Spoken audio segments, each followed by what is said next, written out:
Hello. My girlfriend tattooed another man's name on her body while living in my house rent-free. She said it was about spiritual autonomy. So I decided to show her what real autonomy looks like when you're not financially supported by someone else. My name is Alex. I am 31 and I work as a maintenance electrician in Madison, Wisconsin. My schedule is pretty routine because most of my work is tied to commercial buildings that need things fixed quickly but predictably. Most days I start early, deal with electrical issues in a handful of properties around the city, and get home before the evening rush. I bought my small house about 4 years ago after saving for a long time while doing overtime jobs. It is not fancy, but it is solid and paid for mostly by my own work. I like having control over my space and keeping things simple. My girlfriend is Lily. She is 26 and works as a stylist at a salon not far from downtown Madison. We have been together for a little over 2 years. About 9 months ago, she moved into my house. We never set up a formal rent arrangement because Lily said stylist income could be unpredictable depending on appointments and tips. I handled the mortgage, utilities, and groceries while she mostly covered her own personal expenses and occasionally brought home takeout or random things for the house. At the time, I did not think much about it. I was doing well financially, and I cared about her, so letting her live there without paying rent did not feel like a big sacrifice. For the most part, our day-to-day life was normal. I worked early mornings. She worked later shifts at the salon. We would meet up at home in the evenings, cook something simple, and watch whatever show we were halfway through that week. Lily has always had a strong personality. She likes talking about personal independence and self-expression. Sometimes it came out in long explanations about identity and autonomy that sounded like something she picked up from social media discussions. Most of the time, I just nodded and moved on because arguing about abstract ideas never seemed productive. The first strange moment happened about 3 weeks ago when she came home late after going out with coworkers from the salon. She was in a very confident mood that night, and everything she said had this slightly sharp tone to it. While I was finishing a work order on my laptop at the kitchen table, she started talking about personal freedom and reclaiming control over her own body. Then she casually mentioned she had booked a tattoo appointment for the next afternoon. That alone was not unusual. Lily already had a few tattoos on her arms and ankle. What made me pause was the way she explained it. She said the tattoo was about proving that no one had authority over her choices or her body. At the time, I just shrugged and told her that if it made her happy, then she should go ahead. Looking back now, that conversation was the last calm moment before things started getting weird in a way I could not ignore anymore. The next afternoon, Lily went to her tattoo appointment while I was at work. I barely thought about it during the day. Electrical panels and broken lighting systems tend to keep my attention pretty focused. By the time I finished the last job and drove back across Madison, it was already close to 6. When I walked into the house, Lily was already home and sitting on the couch scrolling through her phone. She had that same confident energy from the night before, like she had just proven some kind of point. I asked how the appointment went, and she said it was great. Then she said the artist did exactly what she wanted and that it felt empowering. That word stuck out to me. She stood up and lifted the side of her shirt a little to show me the tattoo on her ribcage. At first, my brain did not even process what I was looking at. I thought maybe it was some kind of script design or abstract word. Then I read it. It was a name, not my name. The tattoo clearly said Nicholas in clean black lettering. I stood there for a second just staring at it while my brain tried to catch up with what was happening. I asked her calmly who Nicholas was. She rolled her eyes like the question itself annoyed her. She said Nicholas was someone she had a deep spiritual connection with years ago, and the tattoo was meant to represent personal growth and emotional independence. I asked if Nicholas was an ex-boyfriend. She said yes, but immediately started talking about how people put too much weight on labels and ownership in relationships. The whole explanation sounded like something she had prepared ahead of time. What made the situation stranger was how completely unconcerned she seemed about my reaction. She talked about it like she had just dyed her hair a different color. I reminded her that she was living in my house and had just tattooed another man's name on her body. Her response was that her body was her space and that true partners respect autonomy without trying to control someone's choices. The tone she used made it sound like I was the unreasonable one for even reacting. At that point, I did not argue. I just nodded and went to the kitchen to start dinner. But while I was standing there cutting vegetables, I realized something important. Lily kept using the word autonomy. What she really meant was freedom without consequences. And that only works when someone else is paying the bills. I did not confront Lily again that night. I finished making dinner, we ate, and the conversation moved to random things like appointments at the salon and a new client she thought might become a regular.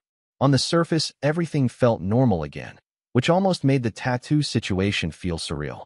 But I was paying attention now. Lily kept acting like the conversation from earlier had already been resolved in her favor. Every time the topic drifted anywhere close to relationships or respect, she would casually repeat the same phrases about autonomy and personal freedom. At one point, she even said something that stuck with me. She said the problem with most relationships is that people treat partners like landlords who get control just because they provide something. The irony of hearing that while she was sitting in the living room of the house I pay for was hard to ignore. I did not respond. I just listened. The next morning, my alarm went off at 6 like usual. I got ready for work and walked into the kitchen where Lily was making coffee. She was wearing a loose shirt, and the edge of the tattoo was visible when she reached up to grab a mug. Seeing the name again made the whole situation feel more real. I asked her one more direct question before leaving. I asked why she thought it was appropriate to tattoo another guy's name while living with her current boyfriend. She sighed like I was being exhausting. Then she launched into another explanation about how mature partners understand that past connections still shape who people become. According to her, the tattoo was not about Nicholas as a person anymore. It was about honoring a phase of her life and proving she was not controlled by anyone's expectations. The way she framed it made it sound almost philosophical. But one thing she never addressed was the obvious point. She had made a permanent decision involving another man while depending on me for a place to live. Before I left for work, she added one more comment that made things clearer. She said if I truly respected her autonomy, then I would not make it into a problem. That sentence actually helped me a lot, because it finally made me realize something simple. Lily believed autonomy meant freedom from criticism. What I believe is much simpler. Everyone gets autonomy. They just do not get insulation from the consequences that follow it. Over the next couple of days, I stopped reacting emotionally and started paying attention to the logistics of the situation instead. When you work maintenance like I do, you get used to solving problems by breaking them down into practical pieces. If a system stops working, you do not argue with it. You look at the wiring and figure out where the connection actually is. The connection here was pretty simple. Lily talked a lot about independence, but her living situation depended almost entirely on me. I paid the mortgage, the electricity, the water, the internet, and most of the groceries. The house was in my name and always had been. Lily's income from styling covered her personal spending, but she had never contributed to the actual cost of living in the house. Again, that had been my choice. I had offered it because I thought we were building a long-term relationship. Now I was seeing the situation differently. That weekend, Lily had 2 days off from the salon. She spent most of Saturday afternoon posting pictures online from her tattoo appointment. I noticed because she kept laughing at comments from her phone while sitting across from me in the living room. At one point, she even showed me one of the pictures. It was a close-up of the tattoo with a caption about reclaiming personal identity. I did not comment. Later that evening, she made another remark that helped clarify her mindset even more. She said some people in the comments were surprised that she had a boyfriend and still got the tattoo. Then she laughed and said those people clearly had outdated ideas about relationships. According to Lily, secure men do not feel threatened by symbols from someone's past. I asked her a simple question. I asked whether Nicholas knew he had just been turned into permanent body art. She shrugged and said maybe he would find out someday. Then she said something that made the situation cross from strange into openly disrespectful. She said if Nicholas ever saw it, he would probably appreciate the gesture. That was the first moment where I realized something important. Lily was not just defending the decision. She was actually proud of it.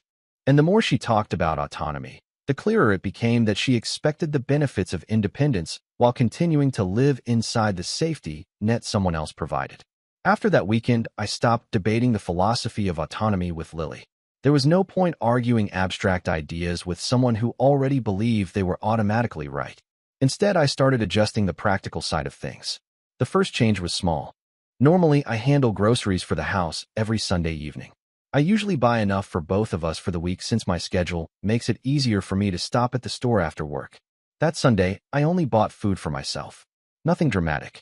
Just the things I personally eat during the week. Eggs, chicken, vegetables, some basic stuff for lunches. When Lily opened the fridge Monday morning, she noticed right away. She asked where the rest of the groceries were. I told her I only picked up what I needed. She looked confused and asked what I meant by that. So I explained it calmly. I said that since she valued autonomy so much, it made sense for her to manage her own food and personal expenses instead of relying on me to automatically provide everything. She stared at me for a few seconds like she was trying to decide if I was joking. Then she said that was petty. According to her, groceries were just part of living together, and my reaction to the tattoo was turning into a punishment. I told her it was not punishment. It was simply aligning reality with the independence she said she wanted. She rolled her eyes and grabbed her purse before leaving for work. As she walked out the door, she said I was overreacting and making drama out of something symbolic. But the interesting thing was what happened over the next few days. Lily kept expecting things to operate the way they always had. Tuesday night, she asked what I planned to cook for dinner. I told her I was making something for myself, but she was welcome to use the kitchen if she wanted. Wednesday, she asked if I had paid the internet bill yet. I told her yes, but that going forward we should probably split shared services if we were both using them. Each time I brought it back to the same word she liked so much. Autonomy. Because real autonomy means handling your own life, not just talking about it while someone else quietly carries the costs. By the end of the week, Lily's attitude started shifting from confident to irritated. The first few days, she treated the grocery situation like a temporary protest that I would eventually drop. She kept acting as if things would just reset back to normal. But I did not change anything. I continued buying food only for myself. I cooked dinner the same way I always had, just in smaller portions. When she asked about meals, I would simply say she was free to use the kitchen. At first, she started ordering takeout. 2 nights in a row, she had delivery brought to the house while sitting in the living room watching TV. Each time she made a point of saying things like, "I guess I will handle my own dinner then." I never argued with that statement because technically she was correct. By Thursday night, the tone changed.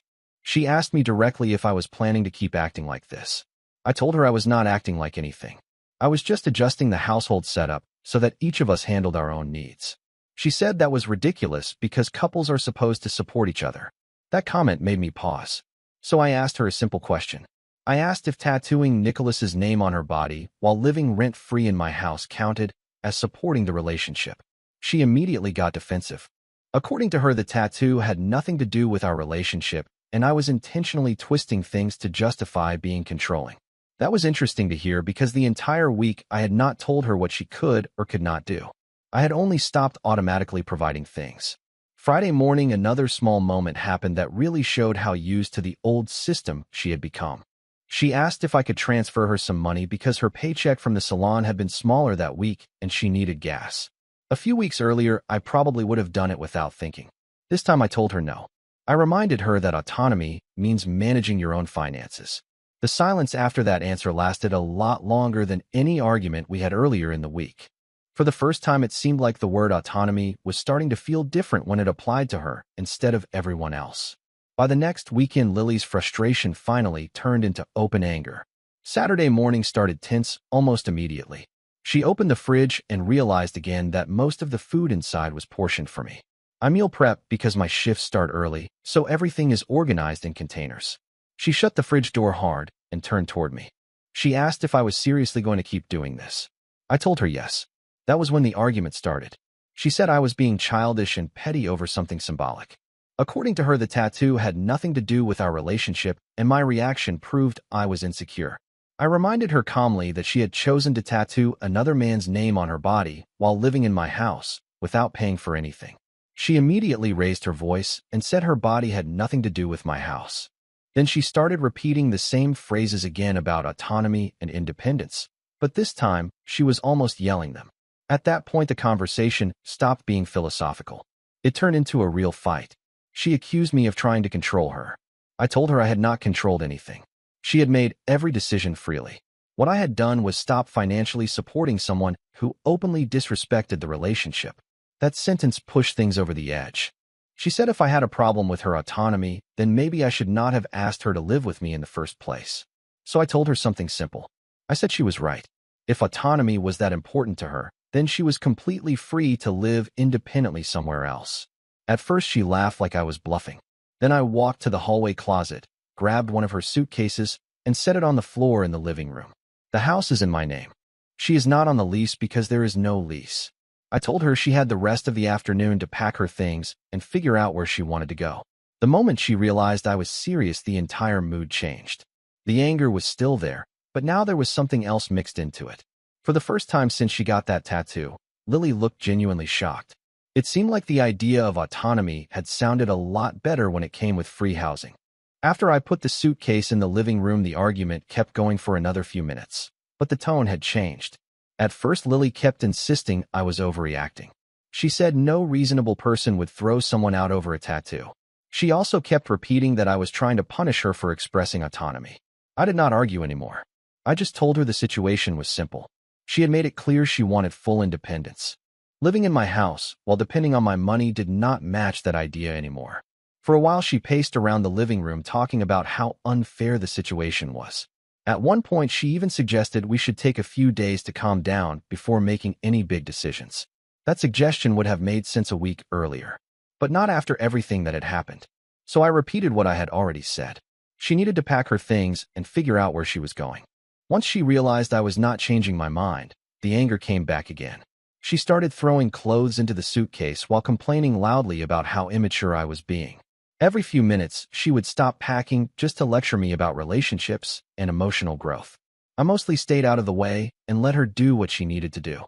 Around 2 hours later, most of her things were packed into 2 suitcases and a couple of bags. She called a friend from the salon to come pick her up. While she waited near the door, she kept shaking her head and saying she could not believe I was ending a 2-year relationship over something symbolic. I told her the relationship had not ended because of the tattoo. It ended because she believed respect only went one direction. When her friend finally pulled into the driveway, she dragged the bags outside without saying much else. The last thing she said before getting into the car was that I would regret this once I realized how rare independent women are. Then the car drove away.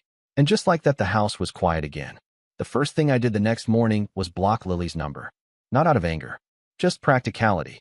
I had seen enough messy breakups between friends to know how quickly things turn into long message chains and late-night arguments that go nowhere. I did not want that. So before I even left for work, I blocked her number, removed her from social media, and closed that line of communication completely. After that, I went to work like any other Monday. Replacing a faulty breaker panel in an office building is actually a good way to keep your mind occupied. Electricity does not care about relationship drama. It either works or it does not. By the time I finished my shift and drove back to the house, the place felt noticeably different. Quieter. Lily had always filled the space with noise. Phone calls, music, random conversations while I was trying to cook dinner. Now the house was just calm again. That evening I walked through the rooms and checked if she had forgotten anything important. A few small items were left behind, but nothing major. Mostly things that could easily be replaced. For the first time in weeks, I felt like my environment made sense again. What I did not expect was that Lily would still try to reach out. 2 days later, one of my coworkers mentioned that someone had called the maintenance office asking if I was there.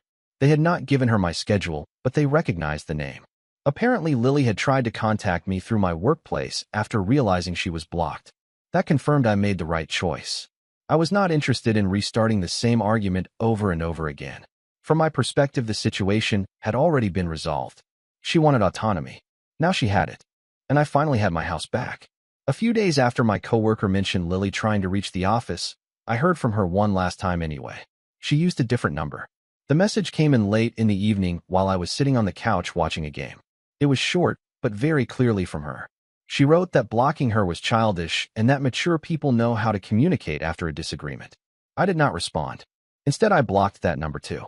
That was the moment I realized the entire situation had become very simple.